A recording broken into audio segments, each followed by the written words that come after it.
안녕하십니까. 이전 시간에는 시스템 엔지니어링의 정의에 대하여 알아보았습니다. 이번 시간에는 시스템 엔지니어링을 수행함에 있어 매우 중요한 요소인 이 시스템 사고에 대하여 알아보도록 하겠습니다. 이 복잡한 문제 해결을 위해 시스템 접근을 이야기합니다. 시스템 사고를 이해하기 위해 먼저 시스템 접근에 대하여 알아보겠습니다. 시스템 접근이라는 것은 Systems Thinking, 시스템 사고, Systems Science, 시스템 과학 및 시스템 엔지니어링이 통합되어 문제 해결을 수행한다는 의미입니다. 이 시스템 사고의 출발은 복잡한 상황에 대한 이해를 좀 더 잘하고자 하는 시도에서 출발했으며 외부 환경과 영향을 주고받는 오픈 시스템 개념과 홀리즘, 이머전스, 인터디펜던스와 같은 원리를 기반으로 합니다. 시스템 과학은 시스템 사고를 활용하여 시스템 엔지니어링에 필요한 시스템 이론과 방법론을 개발하고 제공합니다. 사이버네틱스, 시스템 다이내믹스, 오퍼레이셔널 리서치와 같은 것입니다. 시스템 엔지니어링은 시스템 사고를 활용하여 관심 시스템의 목적과 가치를 수립하고 시스템 과학에서 개발한 시스템 이론과 방법론을 활용하여 목적하는 시스템을 성공적으로 개발하도록 합니다. 이 시스템 접근에서 이 세 가지 요소는 강하게 결합되어 있고 상호 영향을 주고받으며 발전합니다. 이와 같은 관계 속에서 시스템 사고, 시스템 과학, 그리고 시스템 엔지니어링을 이해해야 합니다. 먼저 시스템 과학에 대하여 이야기해보면 대륙간 탄도탄이 개발되던 1950년대 일반적인 시스템 연구가 등장한 이후 시스템 사고와 시스템 과학은 이론적으로 많이 발전해 왔습니다. 이 시스템 과학은 모든 유형의 시스템에 적용되는 이론적 기반을 형성하기 위한 다학제적 기초를 마련하고자 했습니다.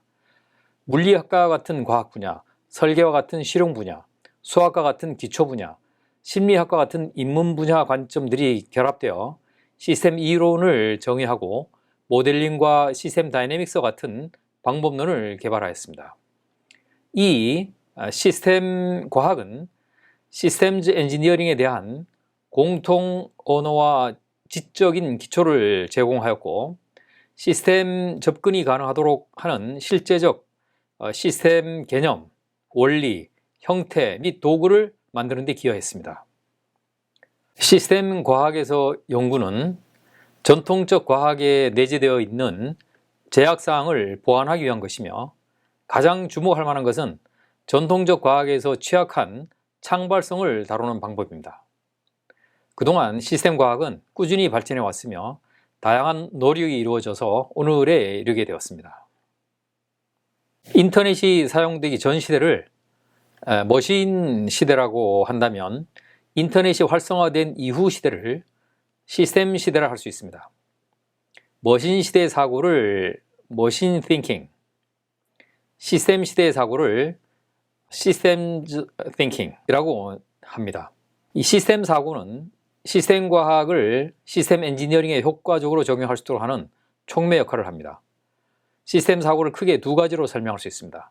첫째는 어떤 대상을 바라보는 관점, 즉 세계관이라 할 수 있습니다. 개발하고자 하는 시스템이나 해결해야 하는 문제를 올바르게 이해하기 위해서는 시스템이나 문제를 구성하는 구성 요소만 이해해서는 안 되며 시스템의 특이성과 거동이 시스템 구성품의 상호작용과 관계에서 발생한다는 것을 받아들이는 관점입니다. 두 번째는 시스템 사고는 하나의 프로세스로서 문제 상황 이해와 해결책 식별에 대한 질서 있고 체계적인 접근 방법입니다. 이 프로세스는 외부 컨텍스트를 고려하고 시스템이 속한 환경 안에서 시스템을 평가합니다. 즉, 나무와 숲을 동시에 보고 평가합니다. 이와 같은 시스템 사고의 원리를 요약하면 첫째, 전체를 보고 접근하는 사고 체계입니다. 관심 시스템의 외부 정황을 고려하고 탑다운으로 분석하고 버텀업으로 합성하면서 문제를 정의합니다. 둘째, 구성요소 개체보다 구성요소들 간의 상호 의존 관계를 보는 생각입니다. 구성요소의 상호작용과 주고받는 인터페이스 관계를 보며 상호 조화와 균형을 이루며 시너지를 만들고자 합니다. 셋째, 시간 속에서 단편보다 변화의 양상을 보는 틀입니다. 시스템의 전 수명 주기를 고려하여 시간의 흐름에 따른 프로세스와 거동을 보며 우선순위를 생각하고 문제 발생에 따른 해결책에 초점을 맞추기보다는 문제가 발생되지 않도록 예방적 조치에 중점을 둡니다. 끝으로 균형 잡힌 해결책을 위한 질문을 끊임없이 하는 것입니다. 이해 당사자의 다양한 니즈를 충족하고 있는지, 자원이 최소로 사용되는지, 상호 조화를 이루고 있는지, 외부 환경과 상호작용을 하는지, 계층 구조를 가지고 있으며 창발성을 만들고 있는지에 대한 질문입니다. 이상과 같이 시스템 사고는 시스템 과학과 시스템 엔지니어링을 효과적으로 연결시켜주는 매우 중요한 요소이며, 이 시스템 사고에 대한 올바른 이해가 시스템 엔지니어링 실행에 매우 중요한 역할을 한다는 것을 알아보았습니다. 다음 시간에는 프로세스의 중요성에 대하여 알아보겠습니다. 감사합니다.